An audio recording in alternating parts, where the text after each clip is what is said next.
ഇസ്രായേലിലെ ജൂതന്മാരെക്കാൾ സുരക്ഷിതരായിട്ടുള്ള ജൂതന്മാർ മറ്റു ലോക രാജ്യങ്ങളിലാണ് ജീവിക്കുന്നത് എന്ന് ജൂത റബ്ബിമാരിലെ പ്രമുഖനായിരിക്കുന്ന അൽഷോക് ഡിനെ അഭിപ്രായപ്പെട്ടു. നമ്മൾ കൊട്ടിഘോഷിക്കുന്ന തരത്തിലൊന്നും ജൂതന്മാർക്ക് സുരക്ഷിതത്വം ഇസ്രായേലില്ല. 1948 സ്വാതന്ത്ര്യത്തിന് ശേഷം എല്ലാ കാലഘട്ടങ്ങളിലും ഇതൊരു യുദ്ധഭൂമിക തന്നെയാണ്.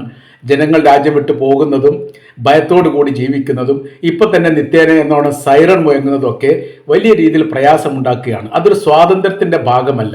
എന്നാൽ ജൂത വിഭാഗം മറ്റു ലോക രാജ്യങ്ങളിൽ, ഇറാൻ അടക്കമുള്ള രാജ്യങ്ങളിൽ ജോലി ചെയ്യുന്നുണ്ട്. ഇറാനിലുണ്ട്, തുർക്കിയിലുണ്ട്, ലെബനാനിലുണ്ട്, UAE അടക്കം. അവിടെ യാതൊരു പ്രശ്നമില്ല. അവിടെ പൂർണ്ണ സുരക്ഷിതരാണ്. ഒക്ടോബർ 7 തീയതിയുള്ള അക്രമത്തോടനുബന്ധിച്ച് പല ജൂത പൗരന്മാരും ഇരട്ട പൗരത്വത്തിൽ ജൂത പൗരത്വം റദ്ദ് ചെയ്തുകൊണ്ട് മറ്റു ലോക രാജ്യങ്ങളിൽ, യൂറോപ്യൻ രാജ്യങ്ങളിലും അമേരിക്കയിലൊക്കെ അഭയം തേടാൻ വേണ്ടി തീരുമാനിച്ച സ്ഥിതിയാണ് ഇപ്പോൾ നിലനിൽക്കുന്നത്. അതുകൊണ്ട് സുരക്ഷിത ബോധമുള്ള ഒരു പ്രദേശമാണ് ഇസ്രായേൽ എന്ന് പറയാൻ വേണ്ടി ഒരിക്കലും സാധിക്കില്ല.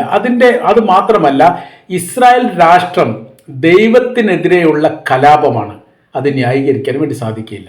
ഏതെങ്കിലും വേദഗ്രന്ഥത്തിൻ്റെ പരാമർശങ്ങളിൽ ജൂത വിഭാഗത്തെ ഒരു രാഷ്ട്രമായിട്ടുണ്ടാക്കണം എന്ന് പറഞ്ഞിട്ടില്ല. തൗറാത്തിലില്ല, ബൈബിളിൻ്റെ ഏതെങ്കിലും പഴയ നിയമത്തിലോ പുതിയ നിയമത്തിലോ പരാമർശമില്ല. അപ്പോൾ വേദഗ്രന്ഥത്തിൽ പരാമർശിക്കപ്പെടാത്ത പ്രവൃത്തിയാണ് ഇപ്പം നടന്നിരിക്കുന്നത് എന്ന് ചുരുക്കം.